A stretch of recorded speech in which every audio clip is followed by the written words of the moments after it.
Why do tragedies happen? Why are some people oppressed and others are not?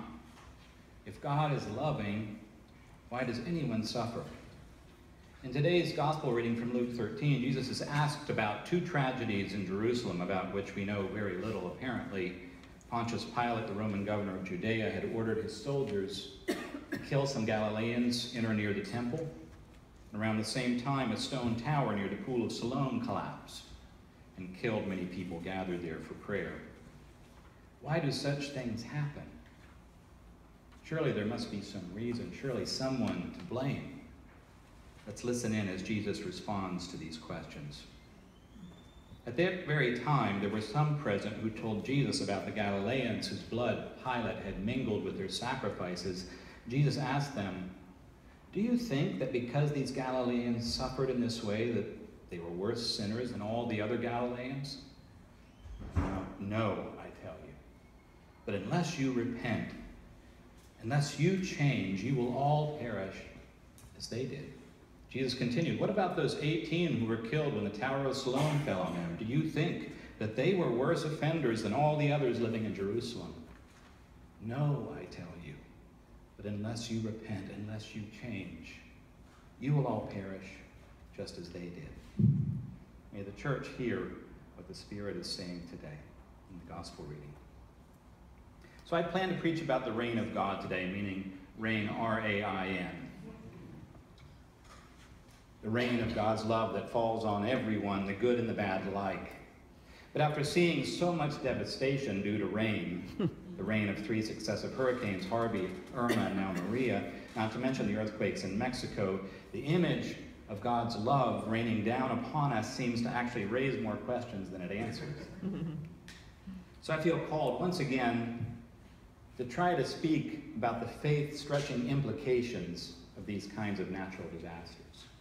When things like this happen, it really makes you wonder. I mean, when those who are elderly, and we see images of those who are elderly facing power outages and flooding on top of their disabilities, when you hear stories about a simple baptism of a child that turns into a death for an entire family, when those who have the least of all lose everything, it really makes you wonder what kind of God could allow such a thing to happen. And for weeks now, we've been stunned by the scope of the hurricanes in Texas and Louisiana, Florida, and the Caribbean, as well as the successive earthquakes in Mexico. And we watch or listen or read a bit at a time and then turn away because it's just too much to take in. What can we do, we wonder? So wanting to do something helpful, what can we do? Well, the first thing is always to give money, and probably the most helpful thing at times like this. Though it's not very dramatic, the single most helpful thing we can do at this point is to give money to help meet the basic needs of those who survive and who are affected. It doesn't matter how much. Every dollar can make a difference in this kind of situation, and every one of us should give something. And there are tons of ways to do that, of course. One of them, through the denomination, is listed in the bulletin today.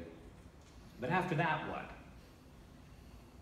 After we give, the question still looms, what can we do? It seems like there's something else we must do. And what is it? At this point, many of us seem to think it's our job to figure it all out. After all, there must be some hidden reason for the tragedy.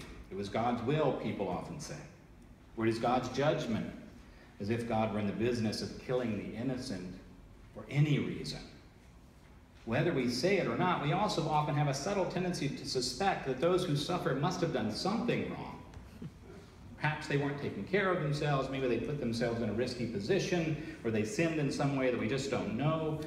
Bad karma or bad deeds must have played a role. Something must have caused this suffering. Someone must be to blame. And we often play the same blame game when something bad happens to us, by the way. It must be God's will, it must be karma, I must have done something wrong. We blame ourselves. I don't know why we think this way, but it's a pretty universal thing across cultures and religions. I guess it's a way for us to distance ourselves from suffering and to imagine that we have some control over these kinds of things. Jesus knew this about us, so after the collapse of the Tower of Siloam, as you just heard, he was quick to cut through our tendency to blame and deny, to blame ourselves or others, and to deny our own vulnerability to death, what about those 18 who were killed when the tower fell on them? Do you think they were worse offenders than all the others? No, I tell you, no, they were not. But unless you repent, unless you change, you will perish just as they did. That's the key. These kinds of events in our world call out to us to change in some basic way. They rattle the roots of our faith. They shake us free, at least momentarily, from our comfortable assumptions about the world. They overwhelm our sense of self-importance. Suddenly, after these kinds of events, the world looks different. We see the rich and the poor are equally fragile. Churches collapse, and the Prime Minister's house is destroyed in the same wave of destruction that swallows up the homes and lives of the least of these.